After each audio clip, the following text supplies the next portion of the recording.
ఈనాడు మనం స్మరించుకోవడానికి ఇక్కడ ఈ కార్యక్రమం ఏర్పాటు చేసుకోవడం జరిగింది.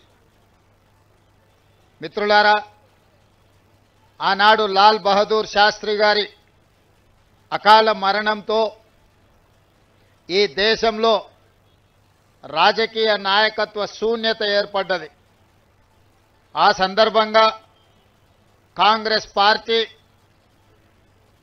పార్టీ నాయకులందరూ కలిసి శ్రీమతి ఇందిరాగాంధీ గారిని ఈ దేశ ప్రధానమంత్రిగా బాధ్యతలు స్వీకరించమని, వారు బాధ్యతలు స్వీకరించిన తర్వాత పరిపాలనలో వారు తీసుకొచ్చిన విప్లవాత్మకమైన మార్పులు ఈనాడు ఈ దేశంలో ముఖ్యంగా దళితులు, గిరిజనులు, బలహీన వర్గాలు, అట్టడుగు వర్గాలను ఈరోజు పాలితులుగా ఉన్న వాళ్ళను పాలకులుగా తయారు చేసి డాక్టర్ బాబాసాహెబ్ అంబేద్కర్ గారు ఏ కలలైతే కన్నరో ఈ రాజ్యాంగాన్ని మనకు అందించి ఆ కలలను సాకారం చేయడానికి చివరి శ్వాస వరకు, ఆఖరి రక్తపు బొట్టు వరకు శ్రీమతి ఇందిరాగాంధీ గారు అవిరాళమైన కృషిని చేయడం జరిగింది.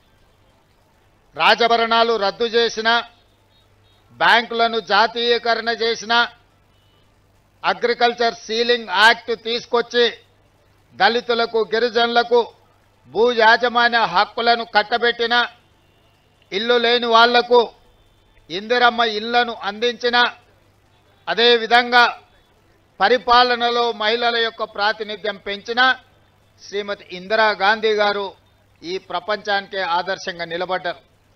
అదే కాకుండా మన దాయాది అయిన పాకిస్తాను మాటకు ముందు భారతదేశం మీద కాళ్ళు దువ్వుతుంటే పాకిస్తాన్ మీద యుద్ధం చేయడమే కాదు, పాకిస్తాన్ని ఓడగొట్టి నిట్ట నిలువున 2 దేశాలుగా చీల్చి బంగ్లాదేశ్ అనే ఒక దేశాన్ని ఆనాడు శ్రీమతి ఇందిరాగాంధీ గారు పాకిస్తాన్ నుంచి వేరు చేయడం జరిగింది. 90,000 మంది సైనికులను, పాకిస్తాన్ సైనికులను భారతమాత ముందు తల వంచే విధంగా వాళ్ళందరినీ లొంగదీసుకొని ఈ దేశం వైపు కన్నెత్తి చూస్తే ఎవరినైనా వదిలేది లేదు, యుద్ధంలో ఓడిస్తామని చెప్పి ఇందిరాగాంధీ గారు నిరూపించి అటు చైనా కానీ, ఇటు పాకిస్తాన్ కానీ, బంగ్లాదేశ్ కానీ, చుట్టుపక్కల దేశాలు ఎవరు కూడా అమెరికాతో సహా ఎవరి దేశం యొక్క సార్వభౌమాధికారాన్ని ప్రశ్నించకుండా ఒక బలమైన నాయకత్వాన్ని అందించిన గొప్ప నాయకురాలు శ్రీమతి ఇందిరాగాంధీ గారు. మరి అలాంటి ఇందిరాగాంధీ గారి యొక్క స్ఫూర్తితో ఈనాడు ప్రజాపాలనను ఏర్పాటు చేసి 2 సంవత్సరాలు పూర్తి చేసుకుంటున్న సందర్భంలో శ్రీమతి సోనియా గాంధీ గారి సంకల్పం వల్ల, వారి రాజకీయ త్యాగం వల్ల ఈనాడు తెలంగాణ రాష్ట్రం ఏర్పడడం జరిగింది. ఈ తెలంగాణ రాష్ట్రంలో కాంగ్రెస్ పార్టీ ఏర్పాటు చేసుకున్న ఈ ప్రభుత్వం 2 సంవత్సరాల ఉత్సవాలను నిర్వహించుకోబోతున్నది. అందుకే ఈనాడు మహిళలకు స్థానిక సంస్థల్లో రిజర్వేషన్లు ఇవ్వడమే కాదు, మహిళలకు సంబంధించి స్వయం సహాయక సంఘాలలో 0 వడ్డీతో సహా ఈనాడు సంఘాలకు పెట్రోల్ బంకులు అందించిన, ఈనాడు సంఘాలకు 27,000 కోట్ల రూపాయల బ్యాంకు రుణాలను అందించిన, ఈనాడు ఆర్టీసీలో మహిళలు ఉచితంగా బస్సు ప్రయాణం చేయడమే కాదు 1000 ఆర్టీసీ బస్సులకు యజమానులను చేసిన, ఈరోజు ప్రతి కార్యక్రమాన్ని అదానీ అంబానీలు ఉత్పత్తి చేసే సోలార్ పవర్ ప్లాంట్లు ఈనాడు మహిళా సంఘాలకు అందించడం ద్వారా వ్యాపారంలో ఆడబిడ్డల్ని రాణింపజేయాలి, ఆర్థికంగా వాళ్లకు వెసులుబాటు కల్పించాలి అని ఈనాడు మన ప్రభుత్వం ప్రయత్నం చేస్తున్నది. బట్టి విక్రమార్క గారు స్వయంగా ఈ సంఘాలకు సంబంధించిన బ్యాంకు రుణాలతో పాటు సోలార్ పవర్కు సంబంధించి కూడా ఈనాడు ప్రత్యేకమైన కార్యాచరణ తీసుకొని ముందుకు వెళ్తున్నాం. అందుకే ఈనాడు మహిళలకు సంబంధించి ఇందిరమ్మ ఇండ్లు ఆనాడు రాజశేఖర రెడ్డి గారు ఉన్నప్పుడు ఆకాశమే హద్దుగా 25 లక్షల ఇందిరమ్మ ఇండ్లను ఆనాడు కట్టించడం జరిగింది.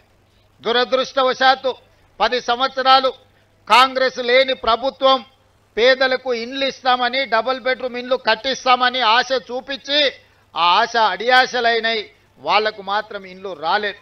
అందుకే మళ్ళీ మన ప్రభుత్వం వచ్చిన ఎంబడే మొదటి విడతగా 4.5 లక్షల ఇండ్లు దాదాపుగా 22,500 కోట్లతోని ఈనాడు మనం ఇండ్లు కట్టిస్తున్నాం. ప్రతి ఇంటికి 5 లక్షల రూపాయలు ఉచితంగా ఈరోజు మనం ఇండ్లకు ఇస్తున్నాం. అందుకే ఈరోజు మా ఆడబిడ్డల పేరు మీదనే ఇండ్లు మంజూరు చేస్తున్నాం. మా ఆడబిడ్డలకే పెట్రోల్ బంకులు ఇచ్చినాం. మా ఆడబిడ్డలకే 500 రూపాయలకు సిలిండర్ ఇచ్చినాం. మా ఆడబిడ్డలకే ఈరోజు సోలార్ పవర్ ఉత్పత్తి చేసే అధికారం ఇచ్చినాం. ఆడబిడ్డలకు ఆర్టీసీ బస్సులో ఉచిత ప్రయాణమే కాదు, బస్సులకు యజమానులను చేసినాం.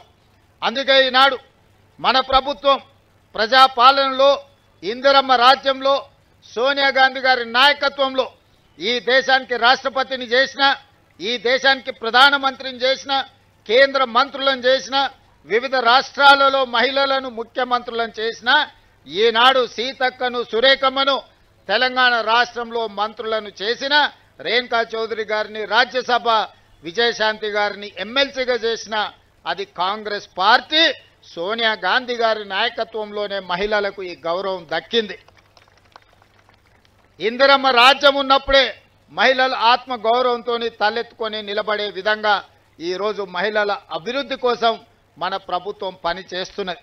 అందుకే ఈనాడు మహిళలను, మహిళా సంఘాలలో ఉన్న సభ్యులను, 1 కోటి మంది ఆడబిడ్డల్ని కోటీశ్వర్లను చెయ్యాలన్న లక్ష్యంతో మన ప్రభుత్వం నిరంతరం ప్రయత్నం చేస్తుంది. అందుకే ఒకనాడు ప్రభుత్వం చీరలు పంచితే ఆ చీరలు పొలాల దగ్గర పిట్టల్ని బెదిరించడానికి కట్టే పరిస్థితి ఉండే మా అక్కలందరికీ తెలుసు. చాలామంది మహిళలు నిరసన తెలిపినరు. గ్రామాలకు వెళ్ళినప్పుడు పాదయాత్ర సందర్భంగా మా దృష్టికి తెచ్చిండ్రు. అందుకే ఈనాడు 1 కోటి మంది మహిళలకు, తెలంగాణ బిడ్డలకు సారే అంటే తల్లిదండ్రులు వాళ్ళ అన్నదమ్ముళ్ళు పెట్టే పండగ. అది ఎంతో ఆత్మ గౌరవంతో ఉన్నది. ఈనాడు తెలంగాణ ప్రభుత్వం ఆడబిడ్డలకు సారె పెట్టే ఉద్దేశంతో ఇందిరమ్మ చీరల పంపిణీ కార్యక్రమాన్ని చేపట్టడం జరిగింది. ఈరోజు 1 కోటి మందికి చీరలు పంచాలి అని 6 నెలల నుంచి సంస్థలకు ఉత్పత్తి చేయడానికి ఇస్తే ఇప్పటి వరకు 65 లక్షల చీరలు మాత్రమే సరఫరా చేసిరు.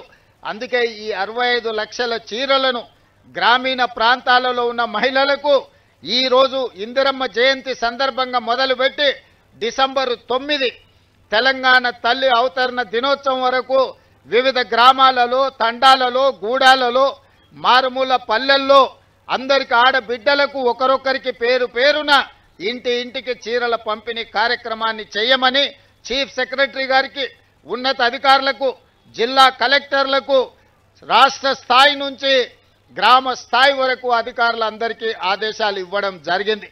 ఈరోజు ఇంకా 35 లక్షల చీరలు రావాల్సినవి ఉన్నాయి. పట్టణ ప్రాంతాలలో, మున్సిపాలిటీలలో ఈ 35 లక్షల చీరలు మార్చి 1 నుండి మార్చి 8 తారీఖు అంతర్జాతీయ మహిళా దినోత్సవం లోపల మిగతా మహిళలకు కూడా ఈ 35 లక్షల చీరల పంపిణీ జరుగుతుంది. టోటల్గా ఈరోజు నవంబర్ 19తో మొదలై మార్చి 8 తారీఖు నాటికి 1 కోటి మంది ఆడబిడ్డలకు 1 కోటి చీరలు పంపిణీ చెయ్యాలని ఒక మంచి సంకల్పంతో ప్రతి ఆడబిడ్డకు సారె పెట్టాలని ఈ ప్రభుత్వం, మీ సోదరుడు ఈరోజు చేస్తున్న ప్రయత్నాన్ని నిండు మనసుతో ఆడబిడ్డల్ని ఆశీర్వదించవలసిందిగా కోరుకుంటూ, ఎవరు ఆందోళన చెందవలసిన అవసరం లేదు, ఎవరు రాలేదు అని బాధపడాల్సిన అవసరం లేదు. ప్రతి ఆడబిడ్డకు చీర చేర్చే బాధ్యత ఈ ప్రభుత్వం తీసుకుంటుంది, సీతక్క గారు తీసుకుంటారు. స్వయంగా సీతక్క గారు ఈ కార్యక్రమాన్ని పర్యవేక్షిస్తారు. మొదటి విడత 65 లక్షల చీరలు గ్రామీణ ప్రాంతాలలో ఉన్న ఆడబిడ్డలకు ఇవ్వడం జరుగుతుంది.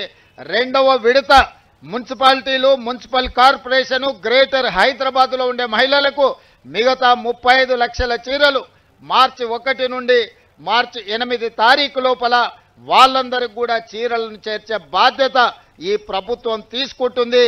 గ్రామాలలో ఇచ్చిండ్రు, పట్టణాలలో ఇవ్వలేదు అని ఎవరైనా మిమ్మల్ని తప్పుదోవ పట్టించే అవకాశం ఉంటుంది. పట్టణ ప్రాంతాలలో ఉన్న మా ఆడబిడ్డలకు మార్చి 1 తారీఖు నుంచి మార్చి 8 తారీఖు లోపల మీ అందరికి కూడా చీరల పంపిణీ కార్యక్రమం జరుగుతుంది. ఈనాడు ఉత్పత్తి చేసే సంస్థలు 6 నెలల సమయం ఇచ్చినా 65 లక్షల చీరలు మాత్రమే ప్రభుత్వానికి అందించారు. మిగతా చీరలు అందించడానికి ఇంకా 3-3.5 నెలలు పడుతుంది. ఆ 35 లక్షల చీరలు కూడా పంపిణీ చేసి ఆడబిడ్డల ఆత్మగౌరవాన్ని పెంచడానికి మన ప్రభుత్వం ప్రయత్నం చేస్తుంది. అదేవిధంగా మా సీతక్క గారికి ఒక సూచన చేస్తున్నా. మా సహచర మంత్రివర్గ సభ్యులు, రాజ్యసభ సభ్యులు, లోక్సభ సభ్యులు, శాసన మండలి సభ్యులు, శాసన సభ్యులు, మా గ్రేటర్ హైదరాబాద్ మేయర్ గారు, డిప్యూటీ మేయర్